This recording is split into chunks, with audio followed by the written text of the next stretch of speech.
Coming up on Mountain News this morning, schools across eastern Kentucky are considering a second long weekend, hoping it's enough to help kids get healthy. And to central Kentucky, where we told you earlier this week that the Kentucky Castle is up for sale, and it is, but not in the traditional sense. Plus, more than 2/3 of Kentucky counties have now passed resolutions supporting the Second Amendment.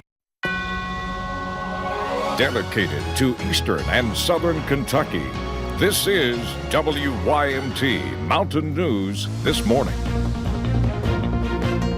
Well, thank goodness it's Friday. It is 6:02 on January 24th. I'm Will Puckett. Thank you for tuning in to Mountain News This Morning. Madison has the morning off. We bring in Brandon this morning as it is raining outside, and Brandon's going to make for a long Friday. Yes, it is. And if you have to be out and about today, rain gear all day long, especially during the daylight hours. When we get into the nighttime hours, things may calm down just a little bit. Let's take you on a tour here at 6 o'clock this morning, and you can see on live pinpoint down off the radar. Heavier bands are kind of letting up in some areas right now, but as we go up to the north, you still see parts of Mingo and Logan counties, Wayne County, West Virginia, over toward Lawrence County and Martin County, still seeing some pretty good rain, and back down to the south, parts of the Cumberland Valley, including most of Knox County, down toward Bell County, going into Harlan County and Lee County, Virginia there. Also Claiborne and Campbell counties in East Tennessee. So just be careful this morning. Heavy rain causing some limited visibility, but temperatures are in the 40s. 41 in Somerset, 48 Pikeville, Logan. That's pretty nice for this time of the year. Only 52 today, though, with the clouds and the rain chances. Also that cold front coming through, near 100% chance of rain, so it's going to be a soggy day. As we look ahead, after today's soggy day, wintry mix or snow possible this weekend, possible being the key word, and look at the question mark on the end of that sentence there. And then average temperatures will continue as we head into early next week. Will? All righty, Brandon, thank you. Well, police are asking for help from the public to find a missing girl in Tennessee. This is Lucy Lucas. The Tennessee 12-year-old went missing in Chattanooga. Investigators issue an Amber Alert. Anyone with any information is asked to call TBI at 1-800-TBI-FIND. A little girl in Laurel County has struggled physically for her entire life. After what doctors determined to be abuse as a baby, she suffers from daily seizures and has even had a stroke. WYMT's Hannah Reynolds talked to family members that say they are struggling to meet Abby's needs. Abby is a 9-year-old girl that has overcome more mountains than anyone should have to. When she was 7 months old, her mother met a man, and the man allegedly abused her, shaken baby. Her spunk has been the best medicine, but she's got a tough road ahead. Trying to get her to do some weight bearing and some walking. That way, you know, as she gets bigger and gets older, it'll be easier on mom to take care of her the more that she can, you know, do for herself. It is becoming clear they cannot do certain things much longer. The constant lifting out of their SUV is hard on their bodies. I currently go to a physical therapist right now for neck and back pain. I'm just afraid that it's going to wear me down to where I won't be able to care for her like I need to. The biggest need, a wheelchair-accessible vehicle. I can't even explain what that would do for us and for Abby. The main goal is to make something safe for Abby to where we're not going to hurt her, getting her in and out. Without help, it is impossible. The Barnett family is basically dependent upon a sole income that does not have much wiggle room. The main goal is to make something safe for Abby to where we're not going to hurt her, getting her in and out. It would just be such a blessing.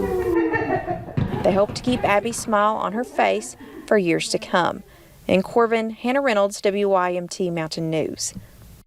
Now, if you would like to help donate to the Barnett family, get that van, you can reach out to Mary Barnett on Facebook.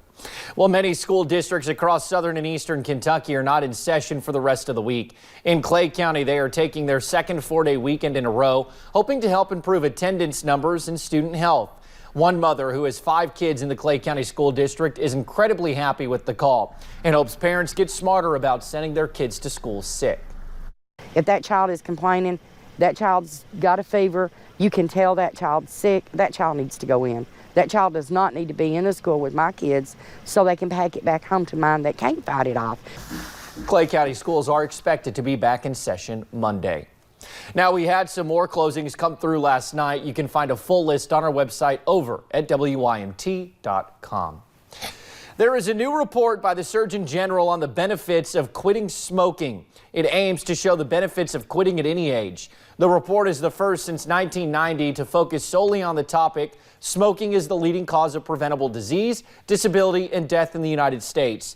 The report also notes there is not enough evidence to support claims that e-cigarettes can help users stop smoking. The Surgeon General does suggest more research is needed.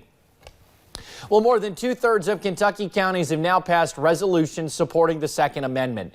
Kentucky United Now says at least 88 counties statewide have passed a resolution.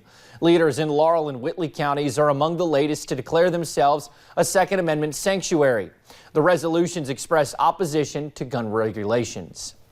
A bill is heading to Kentucky's House of Representatives to require photo IDs to vote. It passed the Senate yesterday along party lines. While in a Senate committee, amendments were added to allow people without a photo ID to use other forms of identification to vote. That would include a debit or credit card or a social security card. People wanting to live like Kentucky royalty may have to put that dream on hold. When the Kentucky Castle was listed online, it drew attention across the country. But now the owners are clarifying just what it is that's up for sale. Olivia Russell has it more. Whether you've been inside I went there for a prom type of thing. or not, Unfortunately, I've never had the opportunity. your head probably still turns as you drive past the Kentucky Castle on Bluegrass Parkway. I have always loved the castle. Ever since I was young and didn't even live in Lexington, I would always want to just drive by and see it. So when the listing was posted online, people across the country thought they could have the chance to live like royalty. Probably worth a lot of money. While the listing online may seem misleading, the owners of the Kentucky Castle want to make it clear they're not trying to sell this iconic hotel. They're only looking for a new partner with a specific set of skills. We think someone with hospitality experience who we could partner with would be really great and would be able to take the castle to realize its full potential. Dr. Matt Dawson is part of a group of physicians who bought the castle back in 2017 for $8.7 million. We'd love to be the last owners. Since then, they've invested an additional $2 million to improve the restaurant, hotel, and services they provide today. Dawson says as doctors, they've done just about all they can. So they're calling for an expert who has the time and knowledge to improve the hotel. We didn't put a price on it because honestly the person and the partner is more important to us than the dollar amount. So anyone that wants to partner with us on this, we are going to talk to them, interview them, make sure their values align with ours. He wants people to know they'll still be able to get the royal treatment, something people of all ages can look forward to. Would you all like to stay in the castle? I think so. Olivia Russell, WYMT Mountain News. Dawson says if they do not find the right partner, they will continue operations as they are now. They plan to make a decision in March. Appalachia is a place made up of stories, many of those stories told on front porches. That is why the Appalachian Center for the Arts is working with the Pike County Extension Office and Appalachia Book Company on a new project. Porch Talkin' gives locals a chance to share their favorite stories and talk about the region, culminating in a storytelling showcase to put those stories in the spotlight. Just sitting around and telling stories, and we want to raise the profile of all those stories in the region. The first of those workshops was last night at the Pike County Fine Arts Extension Office. Storytellers will meet to talk and plan for the next 4 weeks with a chance to tell their stories to the public at the showcase on the 18th of February.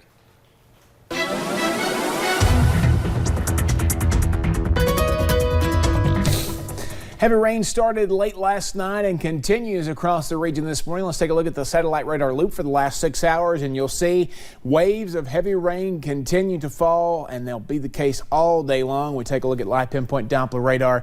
Again, some spots dry for now, but that won't last for too long. Temperatures in the 40s this morning, which is a very nice change of pace on this Friday. 41 in Somerset to 48 in Logan and Pikeville. A lot of folks right there in the low to mid 40s. We'll see temperatures climb into the low to mid 50s this afternoon. I think closer to the low 50s because those rain chances will continue off and on throughout the day. Will? All righty, Brandon, thank you. And thank you for joining Mountain News this morning. More news is still on the way. The employer of 3 Americans killed while fighting fires in Australia has released their identities. Meanwhile, we are getting closer to a proverbial doomsday. Or that is what scientists who evaluate several key factors are saying.